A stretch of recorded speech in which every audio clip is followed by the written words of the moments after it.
Asuka station पे इतनी कम भीड़ इमेजिन नहीं करी थी। वेल आज ऑल्दो संडे है बट आज ऑस्का स्टेशन पे बहुत कम लोग हैं और अच्छी बात है क्योंकि ज़्यादा भीड़ देखते ही मेरा दिमाग ख़राब होने लग जाता है। वेल ऑस्का इम्पोर्टेंट स्टेशन है क्योंकि यहाँ पे लाइन चेंज करनी पड़ती है। येलो से मजेंटा, येलो घर की तरफ जाती है और मजेंटा दूसरे में यानी कि IIT जाती है। बहुत फालतू की मेहनत है, अगर एक में ही जाना होता तो ज़्यादा सही रहता। सिर्फ येलो लाइन चली गई बट अब 2 जगह जाना पड़ता है और शिफ्ट करना पड़ता है और ये स्टेशन इतना छोटा स्टेशन है नहीं कोई, बहुत भीड़ रहती है यहाँ पर। ऑल्दो आज का मैं पता नहीं क्यों ये जो भीड़ है तो कुछ भी नहीं है। जब मैं पिछले कभी फ्राइडे सैटरडे को आऊँ इतनी भीड़ बाय गॉड, फोटोज़ नहीं है वरना। अरे ये क्या दिखता है, फिज़िक्स वाला का बच्चा। बस चलते चलो अभी भी स्टेशन में ही है। मतलब अगर मैक्स भीड़ हो तो आराम से आपको 20 मिनट लग जाएगा ट्रेन चेंज करने में, जो कि नॉर्मली 5 मिनट ही लगना चाहिए। और कई बार तो मतलब 1-2 ट्रेन रुकना पड़ता है ताकि आप ट्रेन में वेट करो। मतलब एक ट्रेन आएगी दूसरी जाएगी उसमें घुसोगे क्योंकि ट्रेन में जगह ही नहीं होगी। ऑलरेडी ट्रेन भर के आती है उसके बाद आप वेट करो मतलब। और एक बार तो मैंने किया था लाइक येलो लाइन में ऐसा हुआ था कि एक ट्रेन आई, मैं वेट किया क्योंकि वो भर के आई, दूसरी उससे भी ज़्यादा भर के आई, तो तीसरी में गया, तीसरी हॉल थोड़ी खाली है। तो ऐसी हरकतें भी हो जाती है कई बार मेट्रो में। But as a civil engineering aspect देखो तो ये स्टेशन 30 स्टोरी बिल्डिंग के जितना है उतना अंडरग्राउंड में बना हुआ है। और ये तो जैसे काफ़ी खाली स्टेशन है। जब भरा होता है तो आपको यहाँ पे लोग दिखेंगे, आपको ज़मीन नहीं दिखेगी और आप देख के डर भी जाओगे। ये तो बहुत खाली स्टेशन है और ये मेट्रो आ गई, इसी में चढ़ना है मेरे को। जनरली प्रेफर में पीछे वाले डिब्बों में आता है तो भीड़ बहुत कम होती है। हाँ मोस्टली लोग आगे ही रह जाते हैं, पीछे वाले डिब्बों में कोई कम भीड़ नहीं होती। यहाँ से घुसूँगा भीड़ तो है पर स्टिल कम है यहाँ पर।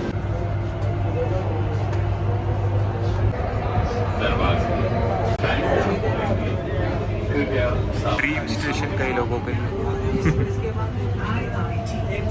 बोल तो मैं यहाँ नहीं उतरने वाला, बहुत दिक्कत हो जाएगी यहाँ उतर गया तो। ये है RK Puram station. You might be thinking कि मैं यहाँ क्यों उतरा, लाइक अगर IIT जाना तो IIT स्टेशन क्यों नहीं उतरा।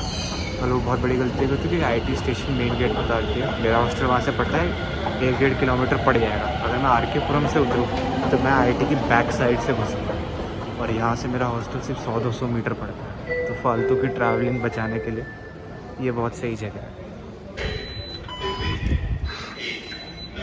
RC का कार्ड, DMRC का कार्ड बहुत काम की चीज़ है।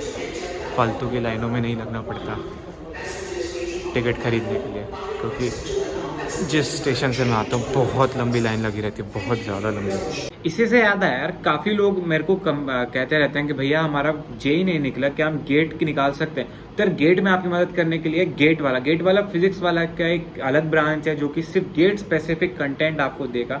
अगर आप इंजीनियरिंग की 2nd ईयर में हो, 3rd ईयर में हो या 4th ईयर में हो तो गेट वाला के लिए आपके पास सेपरेट कोर्सेज हैं। और गेट वाला के पास आपके लिए फ्री गेट के क्रैश कोर्सेज भी जो उनके मेन चैनल पे अपलोड है। गेट वाले में यार हर सब्जेक्ट के लिए कवर किया जाएगा, हर इंजीनियरिंग ब्रांचेस के लिए डेडिकेटेड टीचर है जो कि हर सब्जेक्ट को आपको अच्छे से पढ़ाएंगे। उसी में यार एक टीम द्रोणा इंडिया के one of the best faculties है जो आपको गेट की प्रिपरेशन कराएगी। और गेट वाला के यार दो बैचेज हैं। तो यार पहला बैच है जो पराक्रम, जो कि 3rd ईयर के स्टूडेंट है जो कि अभी करंटली 3rd ईयर में और जो गेट 2024 देना चाहते हैं। और दूसरा बैच है श्रेष्ठा जो कि है 2025 गेट वाले देने के लिए, जो कि 2nd ईयर के स्टूडेंट है। तो पराक्रम बैच यार आपको मिल जाएगा 599 में और आपको जो गेट श्रेष्ठा बैच है वो मिलेगा 799 में। और यार अगर आप किसी के साथ ये कूपन कोड यूज करेंगे तो आपको 500 रुपीज का इनिशियल डिस्काउंट मिलेगा। तो यार किस चीज का वेट करो, अगर गेट फोड़ना है तो गेट वाला के ऐप डाउनलोड करो यार, डिस्क्रिप्शन में लिंक है, और कूपन कोड यूज करो ताकि आपको ये कोर्सेज और अफोर्डेबल। मोस्ट प्रोबेबली हमारे कॉलेज के कुछ लोग होंगे जो पार्टी करने जा रहे होंगे सैटरडे संडे नाइट को। की तरह 2 ऑप्शन है, या तो मैं लिफ्ट से जाऊँ या एस्केलेटर। लिफ्ट ग्राउंड फ्लोर से ऊपर है तो एस्केलेटर ही चुनना चाहिए। बहुत टाइम लेगा पर ये बहुत लंबा है और बहुत टाइम लेता है। और एक तो इसकी स्पीड इतनी धीरे कर रखी है, मन ही नहीं करता इसे चढ़ने में।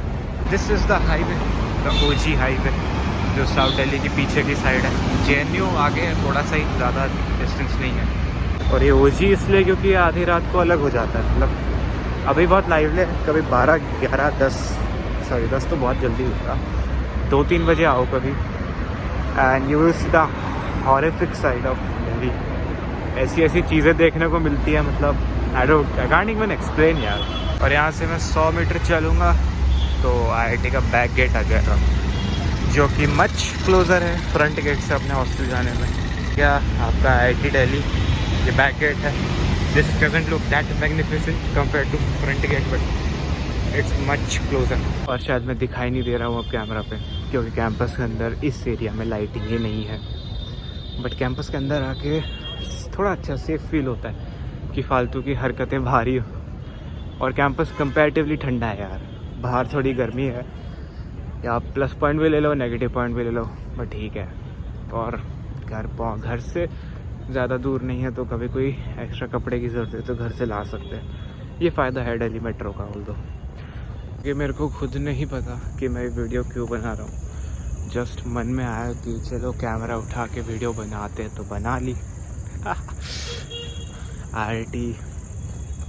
IIT बहुत ज़्यादा कॉमन हो गया अब तो। हर दूसरा बंदा IIT क्रैक करके यूट्यूबिंग ही करता है। अरे फाइनली आ गया अपना छोटा सा घर, अरावली हॉस्टल। यहाँ के कुत्ते मिस कर रहा हूँ मैं। हॉस्टल में भी ना अजीब सी वाइब्स आएगी आपको कभी, कि कभी तो आपको बहुत मन करेगा कि हॉस्टल में ही रहते हैं, हॉस्टल में इंटरेस्टिंग कुछ भी है। कभी उल्टा करेगा कि यार बस निकाल दो मुझे हॉस्टल से, मुझे घर जाना है। ऐसा बहुत बार होगा यार जब आप आओगे। आई थिंक साइनोसॉइडल वेव की तरह होती है चीज़ें, अप्स एंड डाउन्स। मेरा जैसे कुछ एक हफ्ते पहले करा था कि मेरे को नहीं रहना, मेरे को घर जाना है, पर अब कि यार थोड़ा कैंपस में रहना है, हरकतें कर रही है। ये है द डार्क एली जिसमें मेरा रूम है। यहाँ पे कभी लाइट नहीं रहती है, और रूम ही शायद अंदर है, और रूम है उसे जलाना पड़ता है। अब रूम खुलेगा और इसी के साथ ये ब्लॉग ख़त्म होता है। बहुत छोटा था, अजीब था, बट इंटरेस्टिंग था। चलो सी यू गाइस।